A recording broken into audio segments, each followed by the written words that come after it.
नमस्कार दोस्तों, मैं कमल कुमार नॉलेज पॉइंट में आपका स्वागत करता हूं। दोस्तों, केबीसी सीरीज़ 2020 का एपिसोड 15 है और इस वीडियो के माध्यम से केबीसी में पूछे गए क्वेश्चंस को मैं आप तक अवेलेबल कराऊंगा। और इस संदर्भ में जो पहला क्वेश्चन जो पूछा गया था एपिसोड 15 का, वो इस तरह से है। और यहाँ पे आप जैसा कि देख रहे हैं कि हॉट सीट पे रूना साहा जी बैठे हुए हैं, वेस्ट बंगाल से हैं। तो इनसे जो पहला क्वेश्चन पूछा गया था कि पहला क्वेश्चन नहीं था, ये थर्सडे को आए थे और कुछ 2-3 क्वेश्चन के बाद ये अगले दिन फ्राइडे को आए थे। तो इनसे जो क्वेश्चन पूछा गया था वो था कि which of this event schedules to be held in Japan in 2020 has been postponded because of the corona crisis. इसमें से कौन सा जो इवेंट जो था वो जापान में होने वाला था, लेकिन कोरोना को देखते हुए उसको टाल दिया गया, 1 साल के लिए एक्सटेंड कर दिया गया था। तो ऑप्शंस इस तरह से दिए गए थे: Davis cup finals, FIFA world cup, Asian games and Olympic games. तो यहाँ पे जो करेक्ट आंसर था वो ओलंपिक गेम्स था।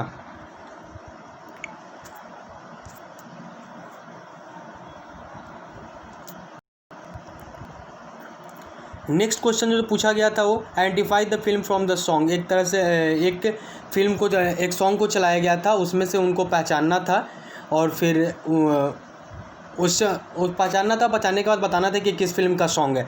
तो उसका जो करेक्ट आंसर जो आ रहा था वो था dream girl, sorry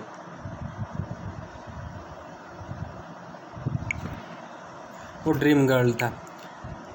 next question जो था which state is India's biggest jute producer. बोल रहा था कि इंडिया का सबसे ज़्यादा जूट प्रोड्यूस करने वाला कौन सा स्टेट है। तो उसका करेक्ट जो आंसर था वेस्ट बंगाल। और आपको ये बात भी जानना चाहिए कि इंडिया जो है वर्ल्ड में सबसे ज़्यादा जूट को प्रोड्यूस करता है और साथ ही साथ जो पूरे इंडिया में जो जूट का प्रोड्यूस होता है उसका मेजर जो होता है प्रोडक्शन वेस्ट बंगाल में होता है।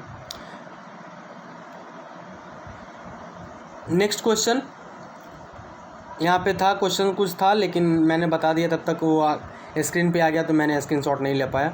नेक्स्ट क्वेश्चन जो था which of this post is common to Jagjivan Ram, Lal Krishna Advani, Charan Singh and Devilal. मतलब कह रहा है कि ये जो चारों लोग हैं उन्होंने कौन से पोस्ट को होल्ड किया था, किस पोस्ट के लिए वो थे काम किए थे। तो यहाँ पे था ministry of defence, chief minister, deputy minister, prime minister and leader of opposition in Lok Sabha. तो करेक्ट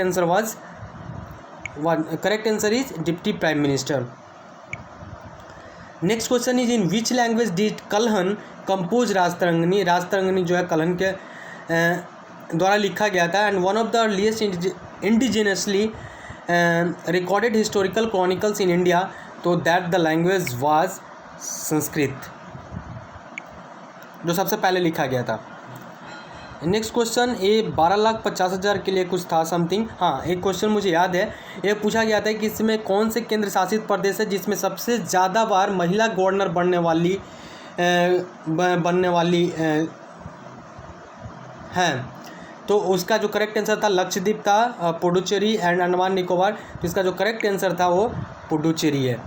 मतलब कहने का मतलब है कि यहाँ पे सबसे ज़्यादा बार महिला गवर्नर बनी है, आई थिंक 4 बार।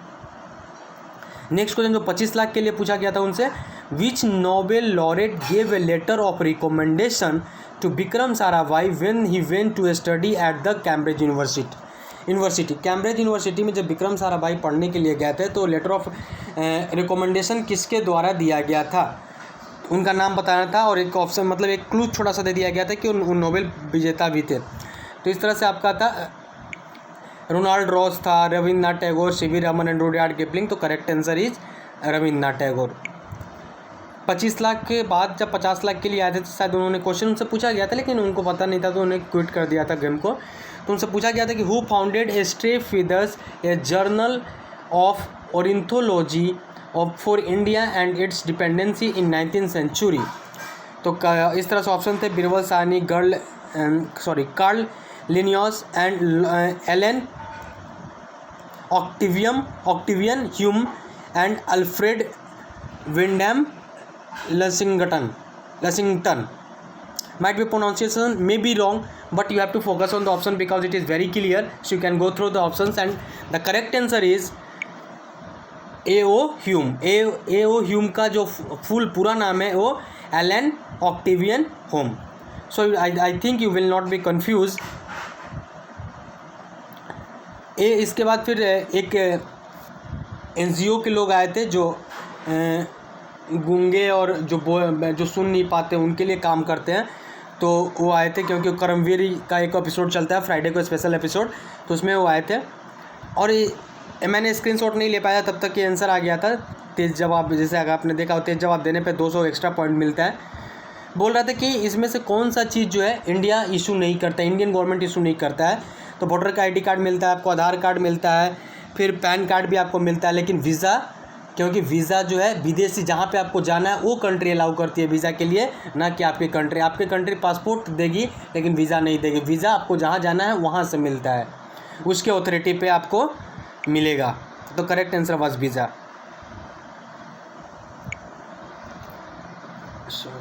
Next question is who along with the immortal writers center authored the book Legend of Shivdev the King Who Saved India? Is the correct answer is Chetan Bhagat. The correct answer is Amish Tripathi, which is here, and the options are Chetan Bhagat, Devdutt Patnaik, Amit Chaudhary, like this, and the correct answer is Amish. This is the short form, but Amish Tripathi is the correct one. Amish. Poll of the day type का ऐसे question आता है। For his excellence in which sport did Mariyappan Thangavelu win Rajiv Gandhi Khel Ratna award in 2020 में कि राजीव गांधी खेल रत्न से award से इनको नवाजा गया था। तो पूछ रहा है कि किस खेल से बिलोंग करते हैं, इंडिया के लिए क्या करते हैं, कौन से स्पोर्ट्स में भाग लेते हैं। तो करेक्ट आंसर जो था पारा एथलेटिक्स, ये पारा एथलेटिक्स में है। और इस तरह से आपको दिया हुआ है पारा शूटिंग, पारा बैडमिंटन, हाँ थोड़ा मतलब पारा वाला ही खेल खेलते हैं, लेकिन स्पेसिफिक जो इवेंट है किस इवेंट में वो भाग लेते हैं तो वो पारा एथलेटिक्स। नेक्स्ट क्वेश्चन है according to the Hindu mythology Krishna and Sudama studied in the ashram of which of this sage. कह रहा है कि हिंदू कथाओं के अनुसार कृष्ण और सुदामा जिस विद्यालय में या जिस आश्रम में उन्होंने पढ़ाई किया था तो वहाँ पे किस साधु से उन्होंने शिक्षा ग्रहण किया था। तो उनका नाम था संदीपानी। दधीची हैं, यहाँ पे अगस्त मुनि हैं, भृगु ऋषि हैं, तो यहाँ पे नहीं, ये ऋषि संदीपनी थे। Next question is which of the following international organisation will complete 75 years on 24 October 2020। कह रहा है कि 24 अक्टूबर 2020 में कौन सी अंतर्राष्ट्रीय ऑर्गेनाइजेशन है, संस्था है जो कि अपना 75वां सालगिरह मनाएगा। तो ILO का मतलब होता है international labour organisation, world bank, WHO and united nation. तो करेक्ट आंसर जो था यूनाइटेड नेशन, यानी यूनाइटेड नेशन जो है 24 अक्टूबर 2020 को अपना 75वां एनिवर्सरी मनाएगा। और जैसा कि हम लोग जानते हैं कि 24 अक्टूबर को यूनाइटेड नेशन डे के रूप में मनाते हैं, तो इससे भी थोड़ा बहुत क्लू मिल सकता था। नेक्स्ट क्वेश्चन के लिए जाते हैं। 25 लाख के लिए क्वेश्चन पूछा गया था कि which river is named after the last name of the Ladakhi explorer Ghulam Rasool who first explored the river and its nearby areas. कह रहा है वो रिवर का नाम बताना था, तो नाम इस तरह से आपका दिया होता गलवान, जांस्कर, सयोक एंड नुब्रा। तो ये जो करेक्ट आंसर था इसका गलवान रिवर था। नेक्स्ट क्वेश्चन नहीं, यहाँ पे 25 लाख के लिए उन्होंने खेला था और इसके बाद वो उनका ख़त्म हो गया था, समय हुटर जो था वो बच गया था, तो फिर ख़त्म हो गया था। अब नेक्स्ट जो एपिसोड शुरू होगा वो मंडे को आएगा। तो दोस्तों अगर आपको हमारा यह प्रयास अच्छा लग रहा है तो प्लीज़ वीडियो को लाइक करें और चैनल को सब्सक्राइब करें। Thank you.